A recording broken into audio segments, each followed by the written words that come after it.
بسم اللہ الرحمن الرحیم۔ السلام علیکم ورحمۃ اللہ وبرکاتہ۔ معزز سامعین و ناظرین، حضور نبی کریم صلی اللہ علیہ وسلم کا ارشاد پاک ہے کہ جو کوئی سورہ مزمل کو مصیبت کی حالت میں پڑھے گا، اللہ تبارک و تعالی اس کی مصیبت کو دور فرما دے گا، اور جو کوئی سورہ مزمل کو پڑھے گا تو اللہ تبارک و تعالی اسے دنیا و آخرت میں خوش رکھے گا، اس کا افلاس دور ہوگا، اور جس مشکل کے لیے پڑھی جائے گی وہ مشکل آسان ہوگی۔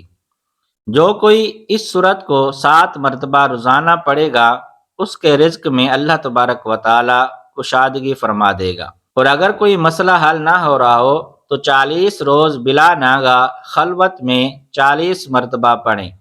ایک روایت کے مطابق جو کوئی 1 سال تک بعد نماز فجر روزانہ 11 مرتبہ پڑھا کرے، اس کے رزق میں برکت ہوگی اور کبھی غریب اور محتاج نہ ہوگا۔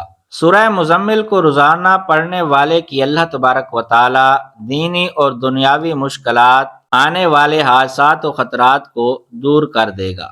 اگر سورہ مزمل کو پڑھ کر حاکم کے سامنے پیش ہوں تو حاکم مہربان ہوگا۔ روزانہ بعد نماز عشاء 11 مرتبہ سورہ مزمل باقاعدگی سے پڑھنا فراغت دینی اور دنیاوی کے لیے مجرب ہے۔ سورہ مزمل برائے فراخی رزق کا ایک طریقہ بعض مشائخ سے اس طرح بھی مروی ہے کہ عشاء کے بعد 2 رکعتوں میں 41 مرتبہ پڑھیں۔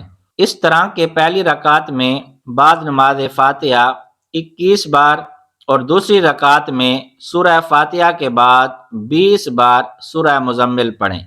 اگر روزانہ باوضو 11 مرتبہ سورہ مزمل پڑھ کر بیمار پر دم کرتے رہیں تو انشاءاللہ بیمار کو شفا حاصل ہوتی ہے۔ اگر میاں بیوی میں باہم اختلاف ہو تو سورہ مزمل 21 بار پڑھ کر کسی چیز پر دم کر کے کھلا دیں، انشاءاللہ دونوں میں باہم الفت پیدا ہو جائے گی۔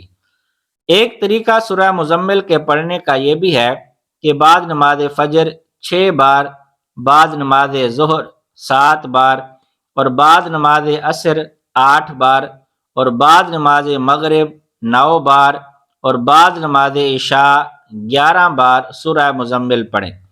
انشاءاللہ ہر مشکل آسان ہوگی۔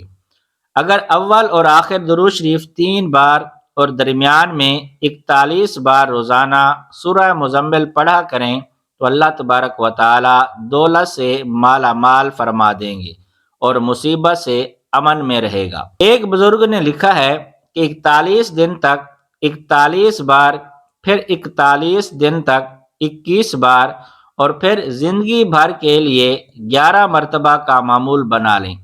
آغاز 9 چندی جمعرات سے کریں۔ غنا اور کشائش رزق کے لیے نہایت مجرب ہے۔